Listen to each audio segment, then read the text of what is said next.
উঠে পাহাড়ে দুপুর বেলায় আহারে নাম ধরে কে বাঁশুরি বাজায় ও নাম ধরে কে বাঁশুরি বাজায়।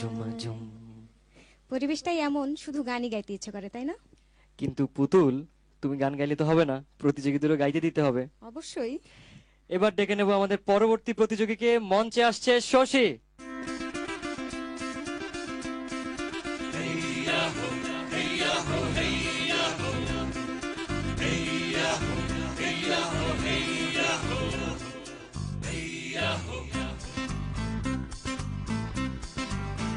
ও মাঝি নাও ছাইরা দে, ও মাঝি পাল উড়াইয়া দে, গার মাঝি গা কোনো গান।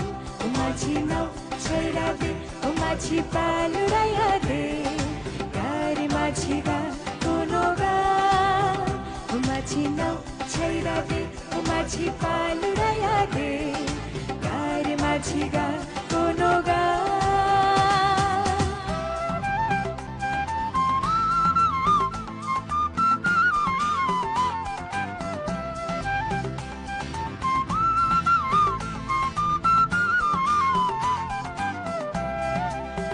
একদিন তোর নাও মাঝি ভাসবে না রে নীল নদীর জলে, ও মাঝি রে সেই দিন তোর গান মাঝি শুনবে না, কেউ গাইবে না বলে, ও মাঝি রে।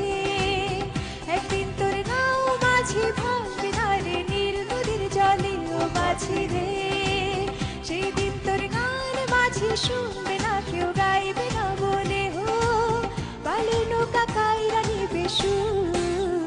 ও মাঝি নাও ছাইরা দে, ও মাঝি পাল উড়াইয়া দে, গায়ের মাঝি গা কোনো গান। ও মাঝি নাও ছাইরা দে, ও মাঝি পাল উড়াইয়া দে, গায়ের মাঝি গা কোনো গান। জানতে চাইবো বিচারকদের কাছে, প্রথমে বুলবুল স্যারের কাছে, এই গানটি আপনারই সৃষ্ট অন্যতম জনপ্রিয় একটি গান, আজ আপনার এই সামনে পরিবেশন করলো শশী, কেমন লাগলো? খুব ভালো লেগেছে। মায়ের কাছে আবার সেই গানটা শুনবো, প্রথম গানটা রবীন্দ্রসঙ্গীত। তুমি কোন কাননের ফুল, কোন গগনের তারা, তোমায় কোথায় দেখেছি, যেন কোন স্বপ্নের পারা। ধন্যবাদ। আমি তোমাকে কোন স্তরের শিল্পী বলবো তা আমার জানা নেই, তবে তোমার যে পদার্পণ আমাদের এই অনুষ্ঠানে রবীন্দ্রসঙ্গীত দিয়ে, তারপর তুমি কিন্তু একেবারে একটা আধুনিক গান গেয়েছিলে আমার মনে আছে আগের পর্বে, এবং আজকে দেশাত্মবোধক গান। মা, একটা শিল্পীর মধ্যে যে বৈচিত্র্য থাকা উচিত এবং পারদর্শিতা থাকা উচিত তা তোমার মধ্যে আছে, এবং এই গানটি কিন্তু সহজ গান নয়, অত্যন্ত কঠিন গান। তুমি অনেক সুন্দর করে গেয়েছো গানটা, শুনবো ফাহমিদা আপার মতামত। আবারও বলতে হয় পরিবেশটাই এই গানটার জন্য, যেন কারণ পেছনে নৌকোগুলো, এই পাহাড় থেকে পানি, আকাশে সূর্য, সবকিছু মিলিয়ে অনেক অনেক বেশি প্রাণবন্ত এবং একটা দেশের গান।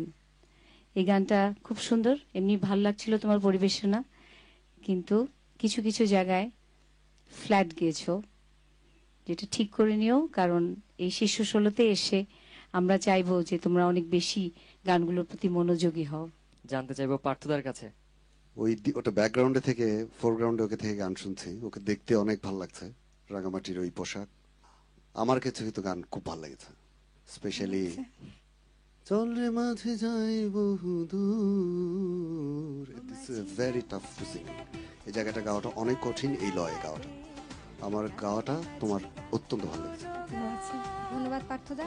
শশী, অনেক কথা শুনবো সম্মানিত বিচারকের কাছ থেকে, ওনাদেরকে কি তোমার কিছু বলার আছে? আমি পার্থদাকে একটা প্রশ্ন করতে চাই। দাদা, আপনার সঙ্গীত জীবনের আইডল কে? সিঙ্গার হিসেবে বাংলাদেশে আমি আমাদের সোমাপা মানে সামিনা চৌধুরীর ভীষণ রকম ফ্যান আমি। উনি আমার অনেক প্রেরণা, কারণ ওনার সিঙ্গিংটা আমার সবচেয়ে পারফেক্ট মনে হয়, সবচেয়ে অ্যাপিলিং মনে হয়। ধন্যবাদ পার্থদা। শশী, বিচারকদের মন্তব্য তো শুনলে, এখন তো মন্তব্য দেবার পালা দর্শকের। দর্শকের উদ্দেশ্যে কিছু বলো। প্রিয় দর্শক, আমার গান যদি আপনাদের ভালো লেগে থাকে তবে প্লিজ আমাকে টপ 10-এ নিয়ে যেতে ভোট করুন। আপনার মোবাইলের মেসেজ অপশনে গিয়ে টাইপ করুন SOSI এবং তা সেন্ড করুন 1234 নাম্বারে। দর্শকরা তোমাকে অবশ্যই SMS করবে। অনেক ভালো লেগেছে যেহেতু সবার। তো ধন্যবাদ শশী, অসংখ্য ধন্যবাদ।